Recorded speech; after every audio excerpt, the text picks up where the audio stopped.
Guys, welcome back to my channel. Selamat datang kembali di channel YouTube Francisca Sonia Rikianto. Teman-teman bisa panggil aku Sonia. Di channel YouTube ini teman-teman bisa menemukan berbagai konten seputar lifestyle, personal finance, self-development, intip karir, dan juga ide weekend seru. Nah, di kesempatan kali ini aku akan melakukan sharing Sonia lagi untuk tema personal finance. Di video-video sebelumnya udah ada beberapa episode, jadi kalau misalnya teman-teman mau lihat nih gimana sih caranya investasi, misalnya caranya investasi saham, ataupun review-review jujur aku terhadap aplikasi-aplikasi peer-to-peer lending, reksadana, ataupun saham, teman-teman bisa lihat di playlist personal finance aku ya, atau aku kasih card-nya di sini. Oke, jadi di video sebelumnya itu aku ceritain tentang peer-to-peer lending ya. Di video kali ini aku akan bahas terkait investasi di reksadana pasar uang. Jadi sedikit update ke teman-teman, kalau misalnya di tahun 2021 dan 2022 kemarin, itu aku paling banyak kan investasi itu ada di peer-to-peer lending dan juga saham. Nah, di tahun ini, tahun 2023, itu aku mulai memperbanyak, maksudnya menambah komposisi investasi aku itu di reksadana pasar uang. Sebenarnya kenapa sih aku masukin sekian gitu lah ya, aku nggak bisa mention, tapi lumayan besar. Sekarang reksadana itu jadi investasi aku yang terbesar ketiga gitu. Kenapa sih aku masukin ke reksadana pasar uang tahun ini? Jawabannya adalah karena di tahun ini itu suku bunga dan inflasi itu bakalan peak di Q2 dan juga Q3, kuarter 2 ataupun kuarter 3 gitu. Jadinya ini aku memanfaatkan momentum ini untuk investasi di reksadana. Nah, selain itu aku juga cari aman sih sebenarnya karena RDPU itu kan nggak mungkin fluktuatif, nggak mungkin turun ya. Jadi reksadana pasar uang itu selalu naik, walaupun naiknya itu memang nggak setinggi teman-teman investasi di obligasi, di saham, di peer-to-peer lending gitu, ataupun di reksadana yang pendapatan tetap, ataupun reksadana yang campuran gitu. Tapi at least dengan investasi di RDPU ini tuh aman gitu, dan bunganya itu sedikit lebih besar daripada bank tabungan di bank. Contoh misalnya tabungan di bank itu bunganya 0,5% atau 1% gitu. Di reksadana itu setahun teman-teman bisa dapat ya kira-kira ya misalnya 3% gitu. Jadi ya which is lebih bagus banget. Dan selain itu alasan ketiga adalah di tahun ini itu aku punya satu buah goal yang akan terbayarkan di waktu dekat gitu. Pokoknya di tahun inilah gitu. That's why aku butuh aset yang liquid. Aku nggak bisa nih simpen uang ini sejumlah nominal ini di saham ataupun di peer-to-peer lending yang pengembaliannya itu ya lebih nggak liquid lah, dalam artian kalau misalnya peer-to-peer lending kan tergantung jatuh tempo pinjamannya ya akan kembali kapan. Dan kalau saham ya bisa-bisa aja sih sebenarnya langsung dijual gitu. Tapi kalau misalnya pas sahamnya lagi turun berarti kan rugi banget nih. Makanya aku butuh banget untuk investasi di suatu tempat yang dia itu pasti gampang untuk dicairkan dan tetap akan naik walaupun nggak signifikan gitu. Nah, selain itu teman-teman juga bakal tahu nih, kenapa sih aku tahun ini itu nggak membesarkan asetku di saham gitu. Karena sebenarnya di tahun 2023 ini, itu IHSG ini bakal cooling down. Jadi dia itu bakal turun mungkin agak ekstrim, jadi belum bisa kembali ke 7 ribuan lagi gitu kan IHSG-nya. Karena kebetulan Indonesia itu adalah negara yang cukup bergantung sama komoditas. Jadi kalau misalnya komoditasnya itu harganya belum maksimal, misalnya kayak kelapa sawit gitu belum maksimal, ya IHSG itu juga akan kena impact-nya gitu ya. Tapi nanti mungkin di poin di mana IHSG itu ada di titik paling rendahnya, misalnya nanti di kuarter 2 atau kuarter 3, aku kayaknya bakal masuk sih guys. Jadi kayak buat investasi jangka panjang justru itu adalah saat yang tepat untuk aku masuk ke saham gitu. Tapi kalau untuk kali ini, untuk awal tahun ini, itu di awal tahun 2023 kemarin, jadi di awal Januari tanggal 4 kalau nggak salah, atau tanggal 3 atau tanggal 5 gitu, pokoknya di antara 3 sampai 5 Januari 2023, itu aku memasukkan sejumlah uang yang cukup besar di reksadana gitu, reksadana pasar uang.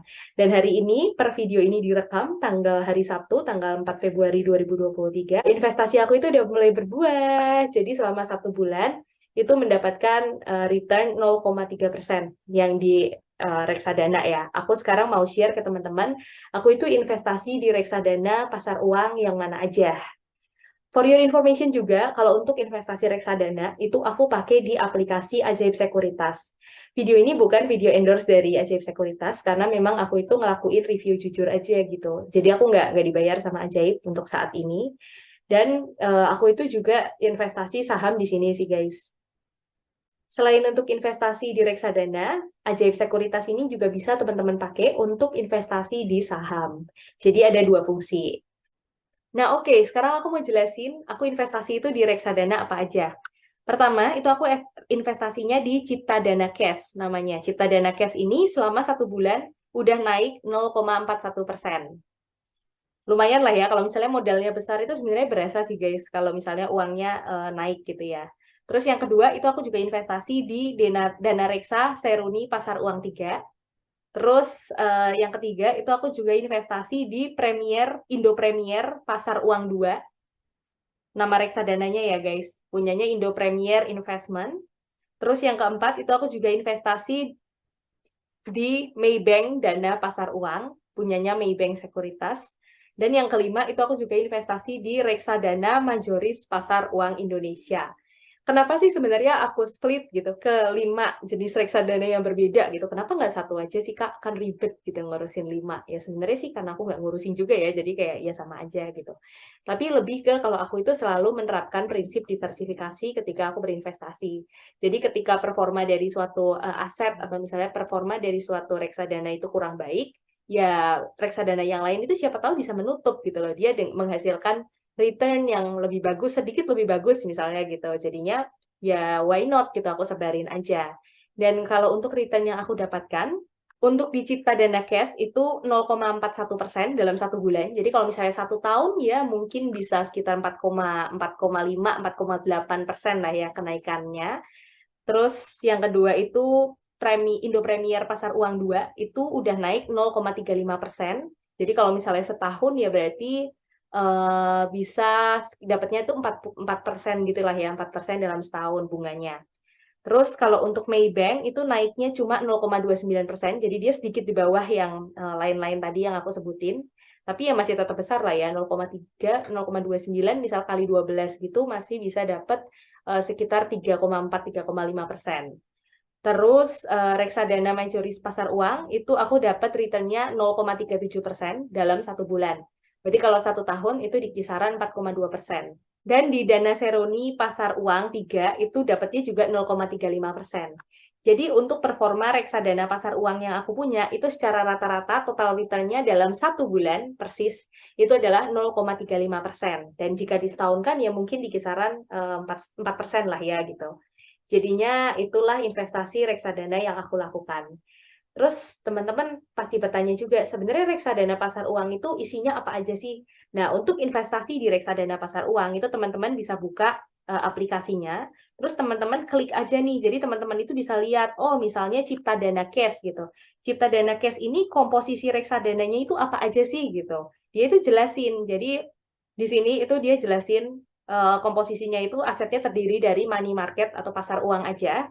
Dan komposisi reksadananya itu ada 5, dia jelasin. Yang pertama ada obligasi Bank UOB Indonesia, ada Merdeka Copper Gold Tbk, Bank Nagari, obligasi berkelanjutan tower bersama infrastruktur, dan obligasi berkelanjutan Bank QNB. Jadi komposisinya itu adalah 5 aset ini gitu. Untuk manajer investasinya itu adalah PT Ciptadana Asset Management, dan bank kustodiannya itu adalah PT Bank CIMB Niaga. Tanggal peluncuran untuk Ciptadana Cash itu udah dari 8 Januari 2015.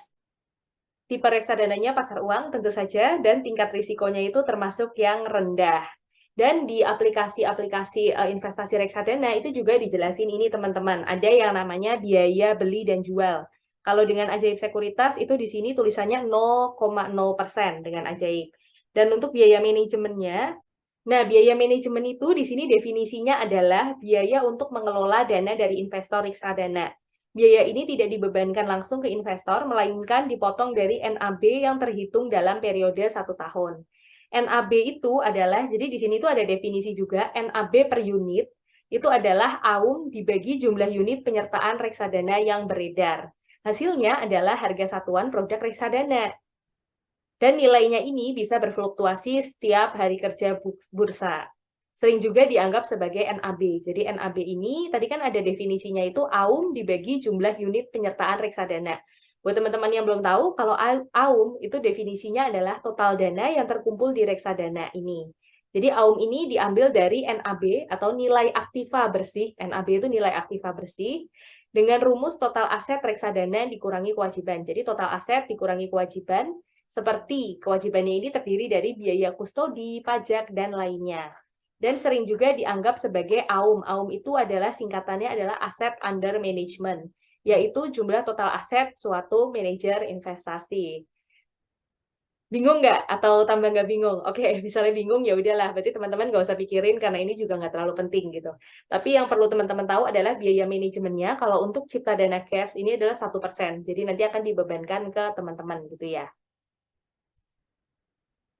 Di sini juga ada detail prospektus dan fun fact sheet-nya, jadi teman-teman bisa baca-baca itu di aplikasi ajaibnya.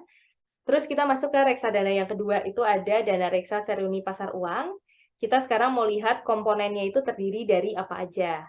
Jadi performa dia selama 1 tahun terakhir itu kenaikannya 2,72%, dan selama 3 tahun terakhir itu 12,62% bunganya gitu ya. Komposisi reksadana ini terdiri dari pasar uang, terdiri dari 5 hal. Yang pertama itu obligasi Indosat, yang kedua obligasi Bank Tabungan Negara, yang ketiga obligasi berkelanjutan 3 Adira Dinamika Multifinance tahap 1 tahun 2015 seri B.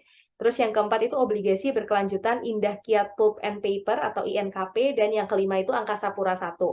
Untuk manajer investasi dari Dana Reksa Seruni Pasar Uang 3 ini adalah PT Dana Reksa Investment Management, dan bank kustodiannya itu adalah Citibank.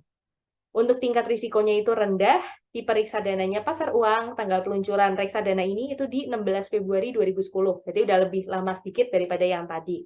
Biaya beli dan jualnya 0% dengan ajaib, dan biaya manajemennya itu maksimal 1,5%. Nah, terus yang ketiga, lanjut ke yang ketiga, reksadana yang aku investasiin di RDPU ini adalah Premier Pasar Uang 2. Performa dia, track record-nya selama 1 tahun terakhir itu adalah 3,63%, dan return selama 3 tahun terakhir adalah 13,07%. Untuk komposisinya terdiri dari pasar uang, jadi 100% itu dari pasar uang. Komposisi reksadananya itu adalah pasar uang ajaib. Nah, untuk manajer investasi dari Premier Pasar Uang 2 ini adalah Indo Premier Investment Management, dan bank kustodiannya itu adalah Bank DBS Indonesia. Untuk tingkat risiko dari reksadana ini itu rendah, dan tipe reksadananya itu tipe reksadana pasar uang. Tanggal peluncuran reksadana Premier Pasar Uang 2 ini adalah 24 Maret 2016. Untuk biaya beli dan jualnya itu 0%, dan biaya manajemennya itu maksimal 1%. Lalu yang keempat itu aku juga investasi di Maybank Dana Pasar Uang. Untuk return-nya selama 1 tahun terakhir itu di 3,36%. Untuk return 3 tahunnya itu di 14,08%. Maybank Dana Pasar Uang ini terdiri dari asetnya itu 100% pasar uang, yang terdiri dari komposisi reksadana dari 6 hal berikut ini. Jadi yang pertama itu ada Barito Pacific Tbk, yang kedua adalah obligasi Sarana Multigria Finansial, yang ketiga itu adalah MTN Indah Kiat Pulp and Paper, yang keempat ada obligasi berkelanjutan 3 WOM Finance terhadap tahap 2 tahun 2019 seri A. Yang kelima adalah obligasi berkelanjutan 3 Tower Bersama Infrastruktur tahap 3 tahun 2019. Dan yang keenam adalah dari Pegadaian. Untuk manajer investasi dari Maybank Dana Pasar Uang ini, manajer investasinya tentu saja Maybank Asset Management, dan bank kustodiannya itu adalah Bank HSBC atau HSBC Indonesia. Untuk tingkat risikonya rendah, tipe reksadananya pasar uang, dan tanggal peluncuran Maybank Dana Pasar Uang ini dari tanggal 7 September 2011. Untuk biaya beli dan jualnya itu 0,0% dengan ajaib, dan biaya manajemennya maksimal 1%. Untuk reksadana yang kelima yang aku investasi di reksadana pasar uang periode kali ini itu adalah reksadana Majoris Pasar Uang Indonesia. Untuk track record-nya selama 1 tahun terakhir itu bunganya di 4,11%. Untuk return 3 tahun terakhir itu di 12,38%. Dan untuk komposisi asetnya ini nggak 100% dari money market. Jadi dia itu ada dari money market, ada dari deposito dan kas, sama dari obligasi. Dan komposisi reksadananya itu terdiri dari 5 hal ini. Yang pertama itu ada Merdeka Copper Gold Tbk, lalu ada ORI FR0063, terus juga ada obligasi PT Pembangunan Perumahan Persero, ada juga obligasi PT Indomobil Finance, dan obligasi PT Medioloka Hermina Tbk. Manajer investasinya adalah PT Majoris Asset Management, untuk bank kustodiannya adalah Bank Mandiri Persero. Dan untuk tingkat risikonya itu rendah, tipe reksadananya pasar uang, tanggal peluncuran reksadana Majoris Pasar Uang ini tuh di 26 Maret 2016. Untuk biaya beli dan jualnya itu 0% dan biaya manajemennya itu 1%. Jadi ini dia gambaran-gambaran atas reksadana-reksadana yang aku investasikan untuk saat ini gitu. Nanti kalau kapan-kapan ada perubahan, aku investasi kemana lagi, mungkin aku akan membuat video yang baru lagi. Dan selain itu, biasanya orang-orang itu juga pada suka investasi di reksadana-reksadana yang mostly itu isinya adalah saham dari perusahaan perbankan.